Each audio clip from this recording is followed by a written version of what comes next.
I just got, well, firstly, before we really get into things here, I do have food on the way, so may have to dip out in like 10, 15 or so minutes, to go take care of that. But besides that, I just got back about an hour ago from seeing, I did my first double feature at the, movies, today. Me and my brother Shadowsense, we went and saw Lord of the Rings, War of the Rohirrim. So, topical, because tonight we're playing War in the North. And we got back from seeing Sonic the Hedgehog 3. So, quick little mini review of Lord of the Rings. I thought it was good. I enjoyed it. It's nice to have a new animated Lord of the Rings film. It's also just nice to have a new Lord of the Rings film after what seemed like maybe 10 years now since The Hobbit. I will say the story is a little about what you would have expected from the trailers. Like, I think the trailer basically gave you what the plot is going to be about. Now, as for lore changes, I don't know I'm not super huge on Lord of the Rings lore. I know a tiny bit of it, but I don't know everything. You want to watch people like The Broken Sword for that one. Animation, I thought, was fantastic. There's definitely a lot of parts in it that were beautiful.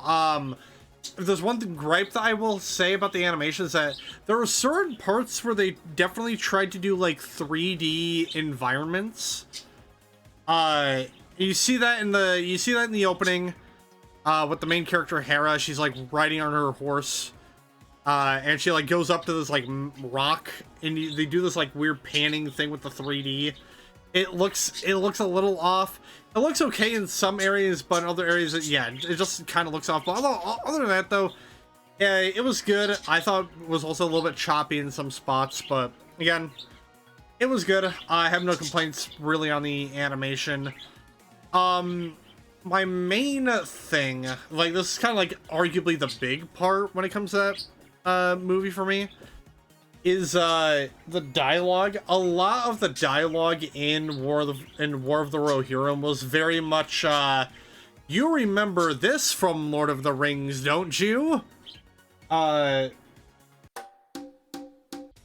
Alright, food has been acquired. Yeah, so back to my thoughts on War of the Rohirrim right quick. Yeah, no. Really the main issue I had with it was that some of the dialogue was very, you remember this, don't you? Because they do a lot of like callbacks and references, like either recognizable lines from the trilogy, or they say just like stuff that's like, oh, it's like, I kind of rolled my eyes at some of the at some of the dialogue, but other than that, though, War of the Rohirrim was good. Recommend you go see it if and when you can. I think it's on its like last week of showing in the theaters, which I will say is a little bit disappointing seeing it not do so well in the box office. I think it's fine. I will say their biggest issue is marketing, because I feel like I haven't, like, because usually you see, you know, ads for something like that on, like, you know, general TV and all that. Got basically nothing out of marketing. The only thing I really saw when it comes to like how that game was marketed was Facebook ads. That was basically it. Nothing on TV, nothing. Which I think was their main issue. I feel like they should have put a little bit more dedication into marketing, given that, you know, it was the first Lord of the Rings movie in like years. Other than that, though, yeah, no, it's good. I think you should go see it. Now, Sonic 3. I'm not gonna say too much on this, because it's new. Like, absolutely, I mean, so was War of the Rohirrim, but this one's, like, super, super new. Sonic 3 is easily the best movie out of the whole franchise so far. It's got all the great action, all the comedy is there, is fucking amazing. I highly recommend you go see, Sonic 3 whenever you get the chance. And that's basically all I'm gonna say, because I do not want to get into spoiler territory. But go see it. It's so good. It is so fucking good. But yeah, that's basically it on the movie side of things. Now we got some game news. A couple things I want to bring up. So, Destiny 2 is in the news today because it has reached a new all-time low in player count. So this is a courtesy of the Game Post. Yeah, according to data from Cbro, Destiny 2's total hourly active players count during peak hours hovers around 60,000 across all platforms.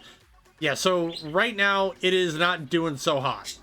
It is currently under 20k players on Steam. And obviously that's not counting for like console players, but even console players, like it's all underneath like 100k, and it's like low for Destiny 2.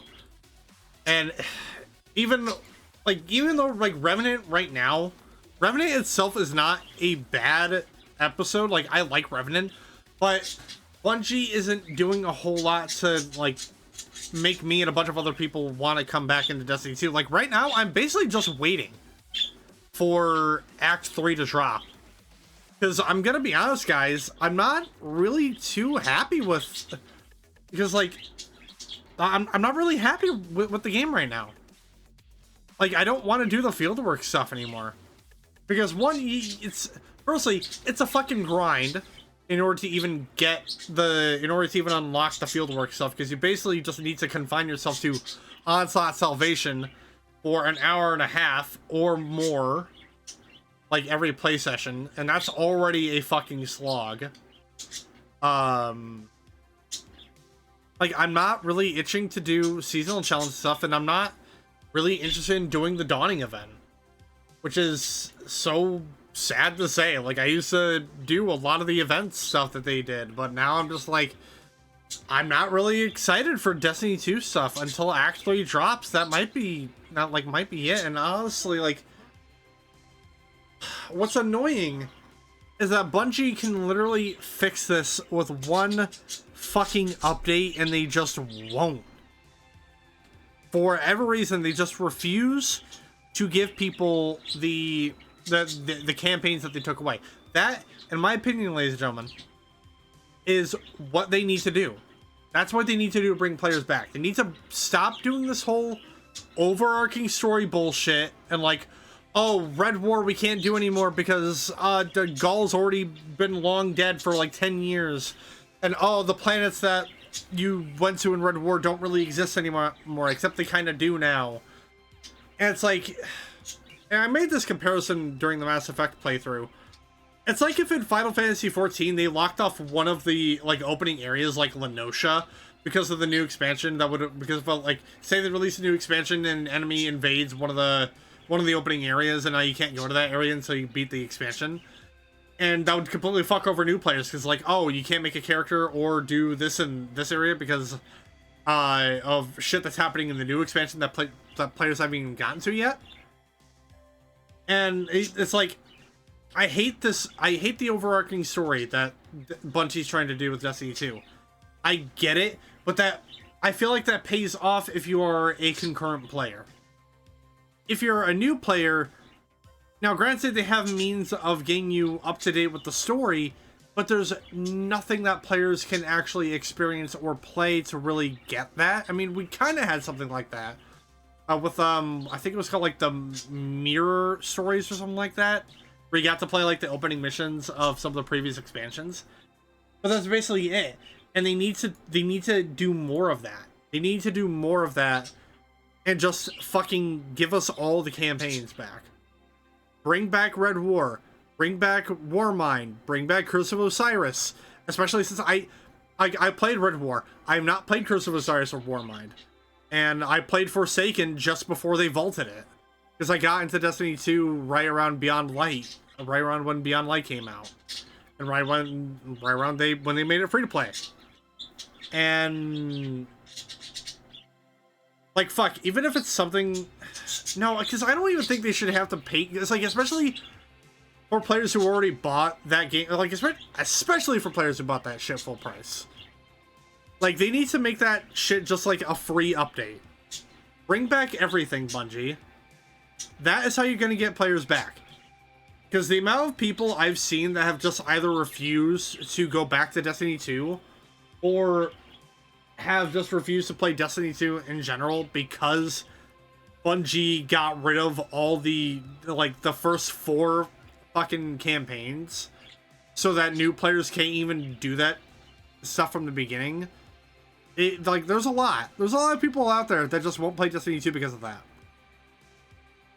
And you know, someone like me, like, yes, we all poke fun at Red War and all the other campaigns because with the exception of, like, Forsaken, I think Curse of Osiris is one of the really good ones. Like, regardless of how good or bad the campaign is, people still want to play them. Like, I would love to, at some point, you know, play, like, make one character in Destiny 1 and have it be, like, a concurrent, like, thing, you know? And this kind of goes into the possibility of them re-releasing and remastering Destiny 1. Like, make it a PC release. Give it a next-gen update where we can actually play the fucking game at 60 FPS and not 30. And again, you know, release it on PC, release it on Xbox. Why is it still on PlayStation? Like, well, what's, like, I don't get it. Because then, again, like I said, I would love to do just a pure Destiny 1 playthrough. I would love to do that. And make a character in Destiny 1 and have it go all the way into Destiny 2 and then do all of the shit that Destiny 2 has to offer all the way up to Final Shape and Revenant.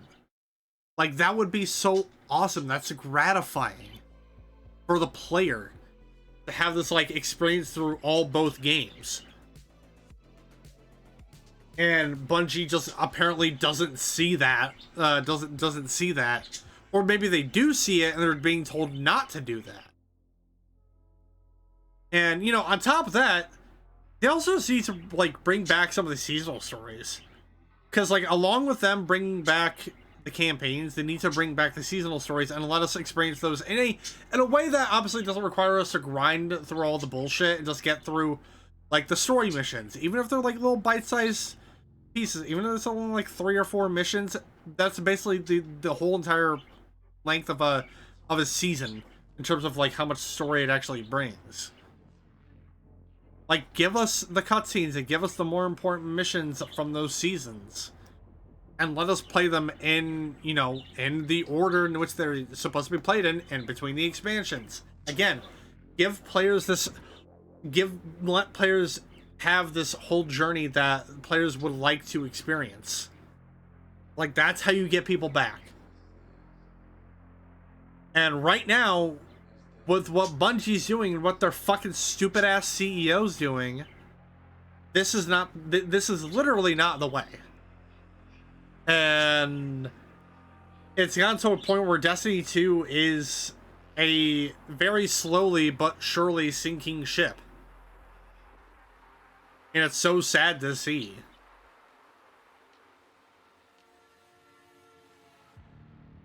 But, that's my main takeaway with that story.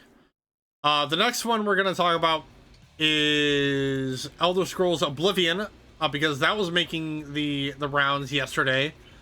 Because news outlets, I'm specifically pulling from Insider Gaming right now. Elder Scrolls Oblivion Remake could be revealed. This is a rumor, not confirmed. But the fact that I was seeing so many people talk about it all throughout yesterday, you know, it's big news, except when you don't consider the fact that there's already an Oblivion remake in the works, and it's called Sky Oblivion, which is, and I think I talked about this before. Sky Oblivion is set to release in 2025. This is a fan-made remake using the Skyrim engine. It's a Skyrim mod, basically. Like, you have to buy and download Skyrim in order to play this mod. And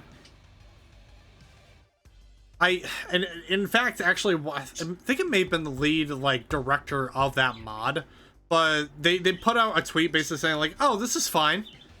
This is fine. I could see nothing going wrong here. And I really hope nothing goes wrong here. Because, this Oblivion, this official Oblivion remake is set to release also in 2025, and literally all I could think of is, I think it was H2M. You guys remember a while back I talked about H2M, which was that Modern Warfare 2 multiplayer remaster that a group of modders were making. And it was a mod that would require you to buy Modern Warfare Remastered and, like, you know, download that and, you know, download H2M on top of that. And right when H2M was about to release, Activision hit them with a cease and desist because they were afraid it could impact Black Ops 6's sales. I got the same vibes looking at these headlines because I seriously hope that if this does turn out to be true, if Bethesda is actually working on an Oblivion remake, I really hope they don't fuck over the modders on Sky Oblivion. I really hope they do not hit them with a cease and desist, because this is based on everything I've seen, this is a passion project that they've been working on for 10 fucking years now. Sky Oblivion has been in the works for 10 years. And if Bethesda were to hit them with a cease and desist right around the time of its release, the amount of goodwill that they would lose and the outcry from the fan base would be cataclysmic. I think I have a right to say that. I think I'm in the right of saying that. And I'd be pissed off too, because I have been looking forward for Sky Oblivion for the past few years now, ever since I did my original Oblivion playthrough. And if Bethesda decides to hit him with a cease and desist over possibly impacting sales of this official Oblivion remake, then Bethesda could go fuck themselves. Because like they're already, their fan reception is already low because of shit like Fallout 76 and Starfield. Now, granted, 76 has gotten better. It has gotten better since launch. But Starfield is still probably one of the most disappointing games that they've released, according to other players. I have not played the game myself, but I'm letting a lot of the reviews kind of speak for themselves. Especially when you get people saying that you need to play the game for like multiple hours in order for it to get good. Which already just doesn't sound like a good time. But